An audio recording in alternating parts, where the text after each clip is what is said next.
It started with a phone call I wasn't expecting. "Mom, we need your entire savings for the baby. You want to help, don't you?" I froze, holding the phone to my ear, unsure if I'd heard him right. My son Justin sounded so sure, like it wasn't a question, but a decision already made. I was sitting on my bed, the same one I've had since his father passed, with a tiny blue baby sweater I had just finished knitting still sitting in my lap. I had planned to send it next week. I was excited, proud, ready to be a grandma. But that one sentence changed everything. Not, "Can you help us?" or "We're struggling and don't know what to do." Just, "Give us everything you've saved, because it's for the baby." Like that was reason enough to drain a lifetime of hard work. I looked around the room, hoping for something that would make this make sense. A sign, a reason. But all I saw were the quiet pieces of my life: books gathering dust,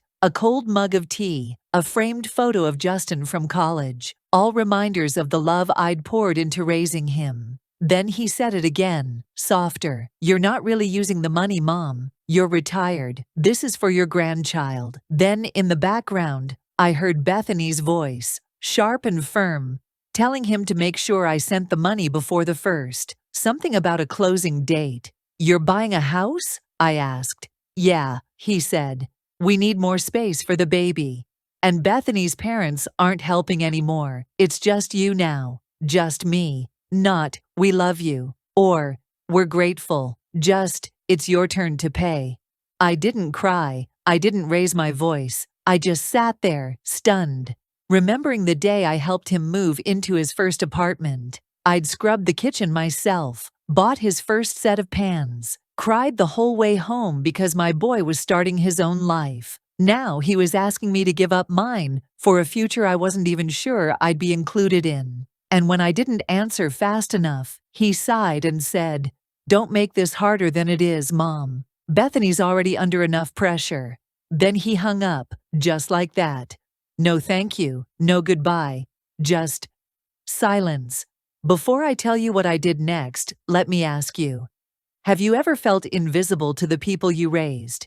Like your worth ended the moment you stopped giving? If this story hits home, leave a comment and tell me where you're watching from. And don't forget to like, share, and subscribe. You're not the only one who's been through something like this. This is how my story began. My name is Olga. At 68, I've built a life that fits me like a well-worn glove, a comfortable rhythm of independence, seasoned with simple pleasures, in a quiet Denver suburb. The morning sun, sneaking through the lace curtains in my kitchen, is my gentle wake-up call. I pad downstairs, put the kettle on. I love that cheerful whistle it makes. And while it's heating up, I step out onto my porch. My garden's my sanctuary out there. It's not huge, but it's vibrant.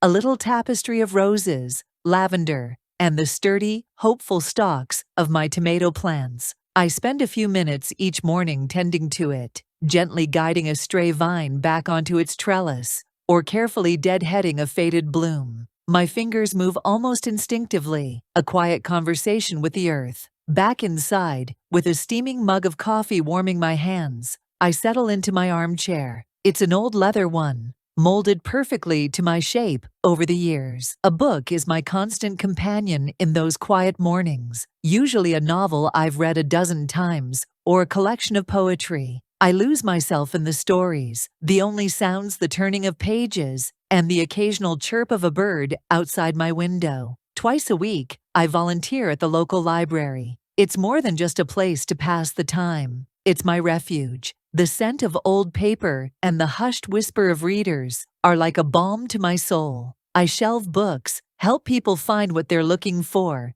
and sometimes I just enjoy the company of Maya, the librarian. She's a bright young woman with a contagious smile, and we share a quiet understanding, a shared love for the magic held within the pages. Evenings are often my time for creativity. I've been taking a watercolor painting class, slowly, painstakingly learning to capture the light on paper, or I'll just have a simple meal at home, with classical music playing softly in the background. It's a peaceful life, a quiet life, and most days, it suits me just fine. My son Justin and his wife Bethany live far away, in California. Their lives are a whirlwind of city noise and demanding careers, so different from my tranquil days. We keep in touch, of course, but it's polite. Phone calls every couple of weeks, brief updates on their busy lives. Visits are rare, maybe a long weekend twice a year, filled with pleasantries and the exchange of gifts.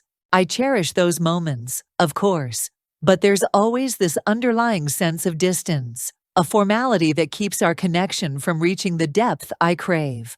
I tell myself it's just their hectic lives, the miles between us, and I try not to dwell on the little ache of loneliness that sometimes tugs at my heart. Then came that Tuesday evening. I was in the kitchen, chopping vegetables for a salad, when the phone rang. It was Justin. His voice, usually so upbeat, so full of energy, sounded strained, almost urgent.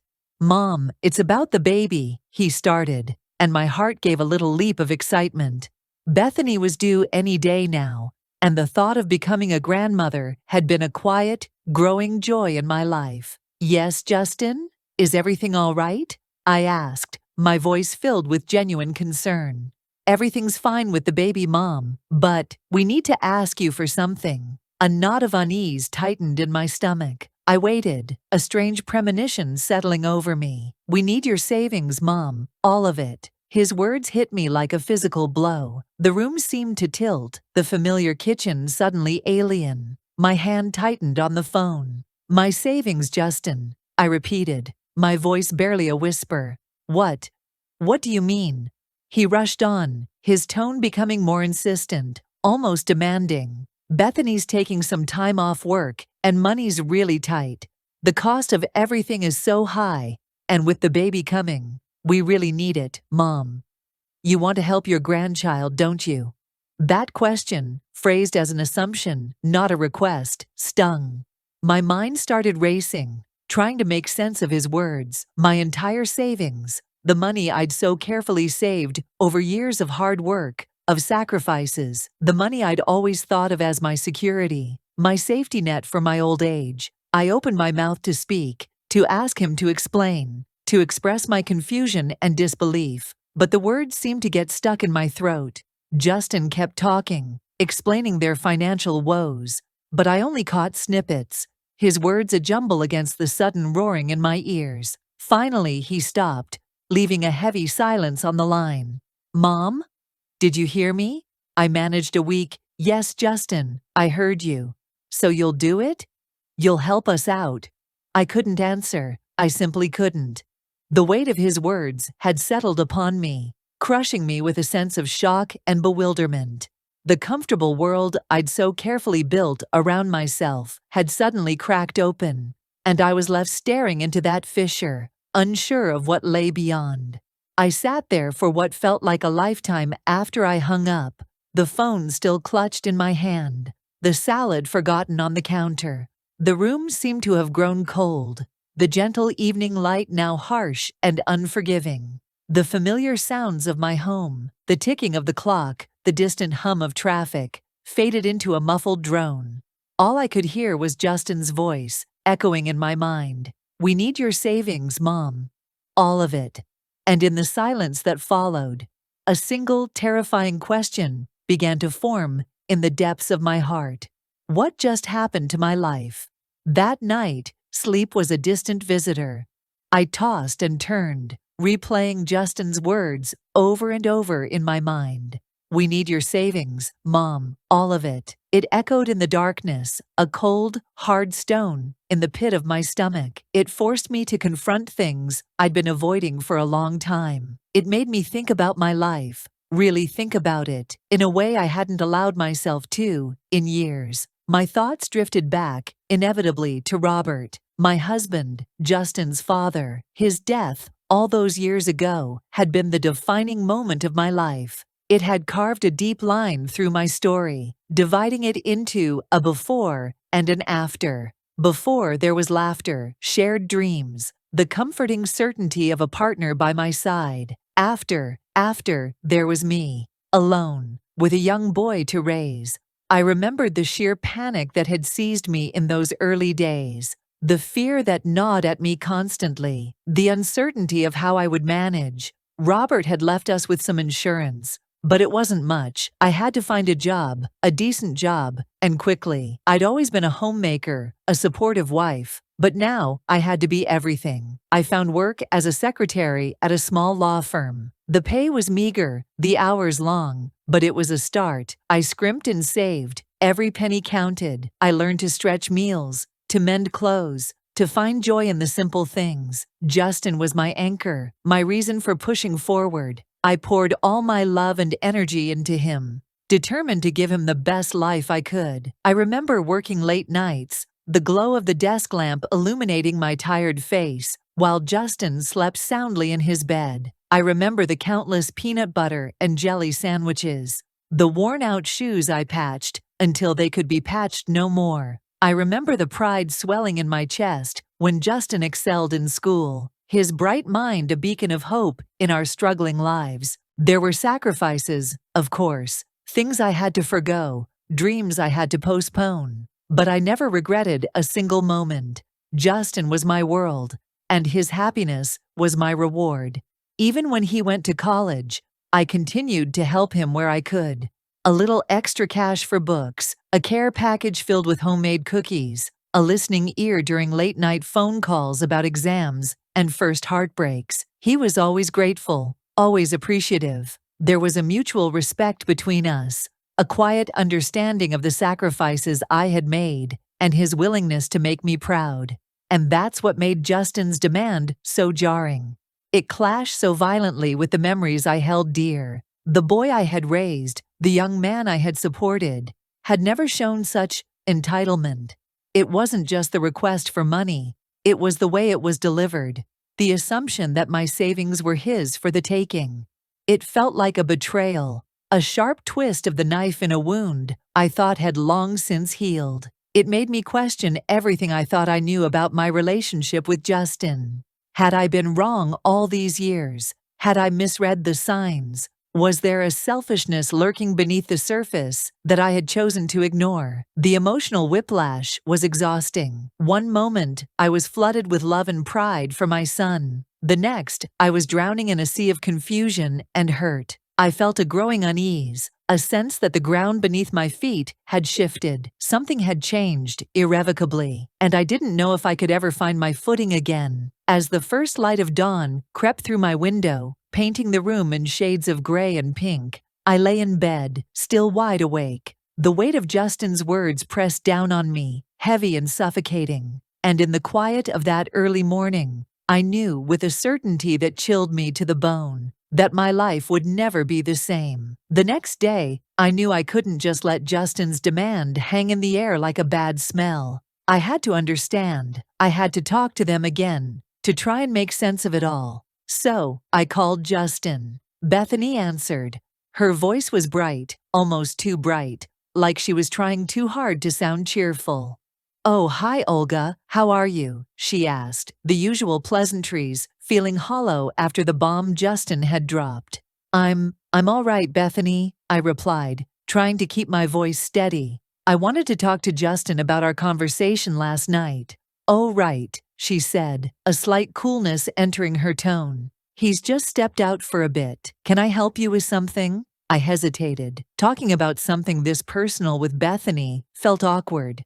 Our relationship had always been polite, but somewhat superficial. She was always perfectly nice, but there was a certain reserve, a feeling that I was always on the outside of their little family unit. "Well," I began, "I was just trying to understand the urgency of needing all of my savings. It's a significant amount of money, and I just wanted to know more about the situation." Bethany's explanation was vague. Something about unexpected medical bills, the high cost of baby supplies, and the fact that she would be taking an extended leave from her job.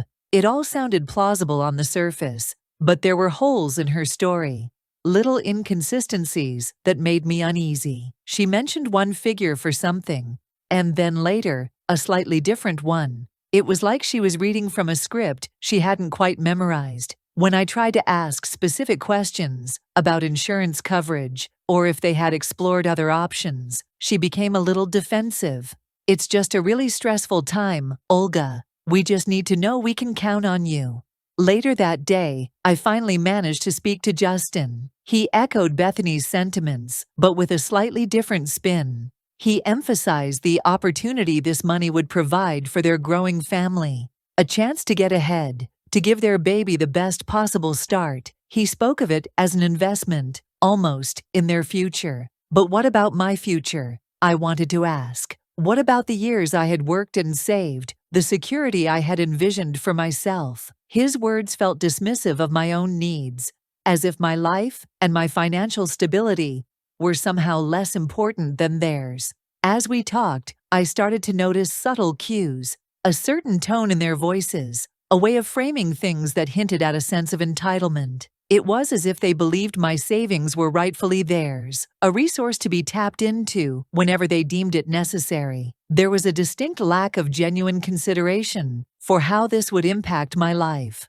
It was all about their needs, their struggles, their baby. The weight of their expectations began to settle heavily on my shoulders. It felt like they were painting me into a corner, making me feel selfish if I didn't comply with their demand. My love for my future grandchild was being used as leverage, a way to manipulate me into giving up everything I had worked for. That evening, I walked over to Carol's house. Carol has been my neighbor for over 20 years. We've shared countless cups of coffee, celebrated birthdays, and supported each other through thick and thin. She's the kind of friend who tells you the truth, even when it's hard to hear. I sat in her cozy living room, the scent of lavender and old books filling the air, and poured out the whole story. I told her about Justin's call, the vagueness of their explanations, the unsettling sense of entitlement I had picked up on. Carol listened patiently, her brow furrowed with concern. When I finally finished, she reached across the table and took my hand. Her grip was firm and reassuring. "Oh, Olga," she said softly, her eyes filled with sympathy. "This sounds incredibly difficult." She didn't dismiss my feelings or try to minimize what I was going through. She validated my hurt, my confusion, my sense of betrayal. But then she said something that made me stop and think. "Olga," she said, her voice gentle but firm, "you have worked hard for that money. It's your security. You have every right to decide what to do with it. Loving your grandchild doesn't mean sacrificing your own well-being." Her words were like a cool drink on a parched throat. They gave voice to the doubts and anxieties that had been swirling inside me. She urged me to consider my own needs first, to think about my future. As I walked back home that night, Carol's words echoed in my mind. But despite her support, I felt a growing sense of isolation. It felt like Justin and Bethany were creating a wedge between us, making me feel like an outsider if I didn't fall in line with their expectations. I was caught in a terrible conflict, torn between my love for my son and my need to protect myself. And the more I thought about it, the more a cold, hard truth began to dawn on me. They didn't just need my money, they expected it. And that expectation felt like a heavy, suffocating burden. The phone calls from Justin and Bethany became more frequent, their tone shifting from pleading to almost demanding. The initial shock I felt began to morph into a constant undercurrent of anxiety. Sleep became a luxury I could rarely afford. I'd lie in bed, the silence of the night amplifying their words, their expectations. My mind would race, trying to find a solution, a way to help without completely emptying my own safety net. I tried to broach the subject of alternatives. "Justin," I'd say, my voice trembling slightly, "have you looked into a small loan? Or maybe we could explore a different approach. I could give you a portion of my savings now, and perhaps we could figure out a plan for the rest later." But my suggestions were met with resistance, sometimes even annoyance.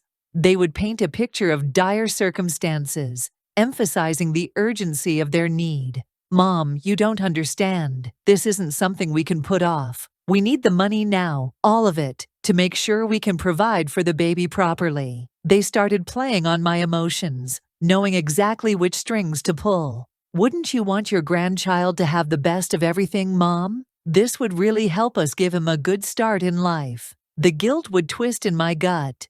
Of course, I wanted the best for my grandchild. But at what cost to myself? I began to notice subtle but disturbing patterns in their behavior. There was a distinct lack of gratitude in their voices, an assumption that I would, of course, comply with their request. It was as if my savings were just sitting there, waiting for them to claim, and my own needs and future didn't even factor into the equation. One afternoon, Justin called, and Bethany was on the line too. They were talking about furniture for the nursery, expensive, top-of-the-line items. As they described the crib and the changing table, the price tags they casually mentioned made my stomach clench. It struck me then, they weren't just asking for help, they seemed to be envisioning a lifestyle that my entire savings would fund. It wasn't about necessity, it felt more like fulfilling a wish list. That's when it hit me. The power dynamic in our relationship had shifted, and not in a healthy way. They no longer saw me as an independent woman who had worked hard for her security. Instead, I felt like a resource, a means to an end. My years of careful saving, my dreams for a peaceful retirement, all seemed insignificant in the face of their perceived needs and desires. There was a moment during one of these calls that stands out in my memory. I had tentatively suggested selling some of their less essential belongings to ease their financial strain. Bethany had scoffed, a sharp, dismissive sound. "Honestly, Olga, that's just not practical. We don't have time for that." Her tone was condescending, as if my suggestion was foolish and out of touch. That comment, seemingly small, was like a final crack in a fragile vase. It revealed a lack of respect, a sense that their time and comfort were far more valuable than my financial stability. It was in that moment that a profound sense of disillusionment washed over me. The image I had held of my son and his wife, the loving family I had hoped they would be, began to shatter. The sleepless nights continued, filled with a gnawing anxiety. I would wake up in the middle of the night, my heart pounding, a cold dread settling over me. Was this what my future held? A constant state of worry, of feeling used and undervalued. The love I had for Justin, the anticipation of my grandchild's arrival, were now tangled with a growing resentment and a deep sense of unease. The foundation of our relationship felt shaky, eroded by their insistent demands and their apparent disregard for my own well-being. I started to pull away emotionally, a protective instinct kicking in. The warmth I had once felt towards them was slowly being replaced by a cold, hard knot of disappointment. And with that disappointment came a dawning realization. I couldn't keep living like this, constantly feeling pressured and taken for granted. Something had to change. After weeks of sleepless nights and a constant churning in my stomach, something shifted within me. The initial shock and hurt hadn't disappeared entirely, but they began to make room for something else, something stronger. It was a quiet resolve, a stubborn refusal to let their expectations dictate the rest of my life. I started spending hours online, not just looking at recipes or reading the news, but exploring possibilities I hadn't considered in years. The world suddenly seemed bigger, full of options I had long forgotten. I started researching places I'd always dreamed of visiting, countries I'd only read about in books. Portugal kept popping up in my searches, pictures of sun-drenched coastlines, charming old towns with colorful buildings, and articles about its affordability and welcoming atmosphere filled my screen. Costa Rica, with its lush rainforests and peaceful pura vida lifestyle, also captured my imagination. These weren't just vacation destinations, they were potential new beginnings. I remembered long dormant dreams, whispers from a younger me, a desire to learn a new language, to immerse myself in a different culture, to live somewhere warm where the sun shone more often than not. These longings, buried under years of responsibility and routine, began to resurface, offering a glimmer of hope in the darkness that had settled around me. It was like a tiny seed of rebellion had been planted in my heart, and it was slowly starting to sprout. The thought of a life beyond my current circumstances, a life where I wasn't defined by the expectations of others, began to feel less like a fantasy and more like a real possibility. I started making subtle preparations, little things that wouldn't raise any suspicion. I ordered travel brochures, tucked them away in a drawer. I began following online forums for expats, reading about their experiences, their challenges, and their triumphs. I even started using a language learning app on my phone during my quiet evenings, practicing basic phrases in Portuguese. I kept everything to myself. I didn't mention my research to Justin or Bethany during our increasingly strained phone calls. I didn't even tell Carol, my trusted confidant. There was a part of me that wanted to keep this fragile new hope close to my chest, a secret source of strength. The more I researched, the more the idea of leaving took root. It wasn't about running away from my responsibilities or abandoning my family. It was about reclaiming my own life, about choosing my own future. It was about self-preservation, plain and simple. The thought of selling my house, of packing up my belongings, was daunting, but it didn't feel as terrifying as the thought of giving up my entire savings and living with the constant fear of financial insecurity. The unknown of a new country felt less frightening than the known of feeling used and unappreciated. As the days turned into weeks, a quiet excitement began to bubble beneath the surface of my anxiety. It was a feeling I hadn't experienced in years, a sense of possibility, of agency. I was taking control, making a decision for myself, for my own well-being. It was a small act of defiance, a quiet rebellion against the expectations that had been thrust upon me. And with each small step I took towards this unknown future, I felt a flicker of the independent, resilient woman I had always been, a woman I was slowly rediscovering. The fear was still there, a constant companion, but now it was accompanied by a fragile but growing sense of hope, and the exhilarating whisper of newfound independence. The day I went to the bank, the sky was a clear, crisp blue. It felt almost mocking, the cheerfulness of the day contrasting so sharply with the turmoil inside me. I dressed carefully, not wanting to draw attention to myself. It was just another errand, another step in my plan. But inside, my heart was heavy. I walked the familiar route to the bank, the same route I'd taken countless times over the years. Each step felt deliberate, each breath measured. This wasn't a decision I had made lightly or in anger. It was born of necessity, of a deep-seated need to reclaim my own life, to protect myself from further hurt and disappointment. Inside the bank, the familiar sounds of ringing phones and clicking keyboards seemed distant,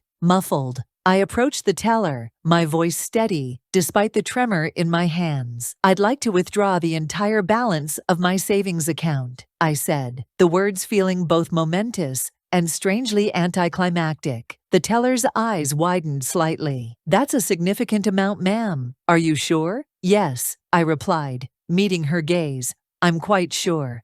The process was surprisingly simple. Paperwork, signatures, a few questions. The money was transferred into a bank draft, a tangible representation of my decision. As I held that draft in my hand, a wave of emotions washed over me. Sadness for what I was leaving behind, a flicker of fear for the unknown, but also a profound sense of determination, and yes, even liberation. There was no dramatic flourish, no grand gesture, just a quiet, firm act of self-preservation. I wasn't acting out of spite or anger. I wasn't trying to punish Justin and Bethany. I was simply choosing myself. The following days were a whirlwind of activity. I contacted a real estate agent, and my house went on the market. I sorted through my belongings, deciding what to keep, what to sell, what to donate. It was a strange experience, sifting through the physical remnants of my life, deciding which pieces of my past would come with me and which I would leave behind. I handled the practicalities with meticulous care. I applied for a passport, researched visa requirements for Portugal, and made arrangements for shipping a few essential items. I opened a new bank account, transferred the bank draft, and set up online banking. I was methodical and organized, focusing on the tasks at hand to keep the emotions at bay. I even started taking a more intensive Portuguese language course online, determined to arrive with at least a basic understanding of the language. It was a challenge, but it also gave me a sense of purpose, a focus outside of the turmoil I was leaving behind. Through it all, I kept my plans to myself. Justin and Bethany called, their conversations still centered on their needs, their expectations. I listened politely, offering vague reassurances, but I didn't reveal my decision. There was a part of me that wanted to avoid a confrontation, a dramatic scene. I simply wanted to slip away quietly, to start anew, without the weight of their demands. And then, one evening, it was done. The house was sold, my belongings packed, my arrangements made. I sat in my almost empty living room, the silence amplifying the echo of my footsteps. On the coffee table lay the bank draft, a small piece of paper that represented so much: my past, my present, and my uncertain but hopeful future. It was a symbol of my decision, a testament to my resilience, and a quiet promise to myself that I would never again allow anyone to take away my sense of self-worth. With the bank draft safely tucked away, the reality of my decision began to sink in. I was really going to do this. I was going to leave. The thought was both terrifying and exhilarating. The next few weeks were a blur of activity, a quiet dismantling of my life as I knew it. Selling the house was surprisingly quick. My real estate agent, a kind woman named Susan, handled everything efficiently. Walking through the empty rooms, saying goodbye to the spaces that had held so many memories, was a strange experience. There was a pang of sadness for the life I was leaving behind, but it was overshadowed by a sense of anticipation for what lay ahead. Packing was a more emotional task.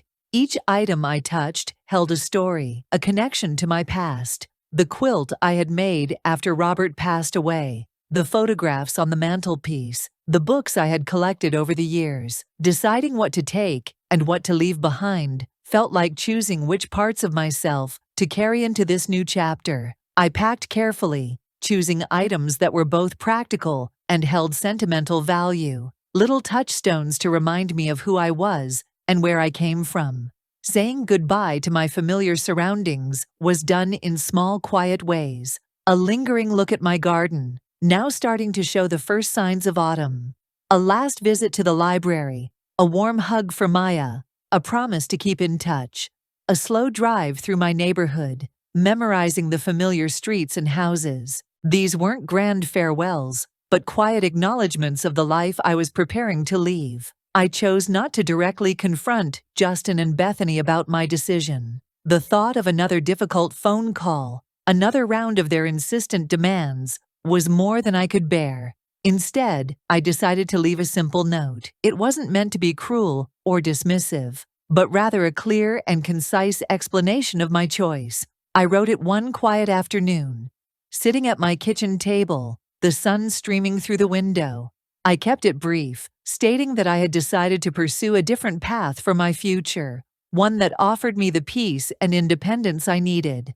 I didn't go into detail about their request or the pressure I had felt. There seemed no point in rehashing the hurt. I simply stated my decision and wished them well with the baby. Leaving that note felt like closing a door, a final act of detachment from the emotional turmoil of the past few months. It wasn't easy, but it felt necessary. The day of my departure arrived with a strange sense of calm. I took one last look around my empty house, a ghost of the life I had built within its walls. Then I closed the door behind me, a small suitcase in hand, and walked away. The drive to the airport was a blur. My mind was surprisingly clear, focused on the logistics of my journey. Checking in, going through security. Each step felt like moving further away from the life I was leaving behind, and closer to the unknown future I had chosen. Finally, I found myself in the waiting area, the boarding pass clutched in my hand.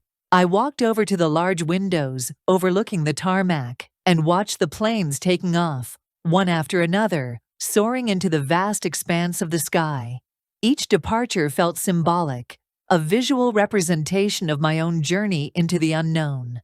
As I stood there, gazing out at the endless sky, a mix of emotions swirled within me. There was sadness, yes, a poignant farewell to the life I knew. There was a tremor of fear, a natural apprehension about stepping into the unfamiliar. But beneath it all, there was a growing sense of anticipation, a quiet excitement for the new chapter that awaited me. The boarding announcement for my flight echoed through the terminal. I took a deep breath, a sense of resolve settling within me. With a one-way ticket in my hand and a heart filled with a mixture of trepidation and hope, I turned and walked towards the gate. It was time to begin my new adventure. Stepping off the plane in Lisbon felt like stepping into a different world. The air was warm and carried the scent of salt and something floral I couldn't quite place.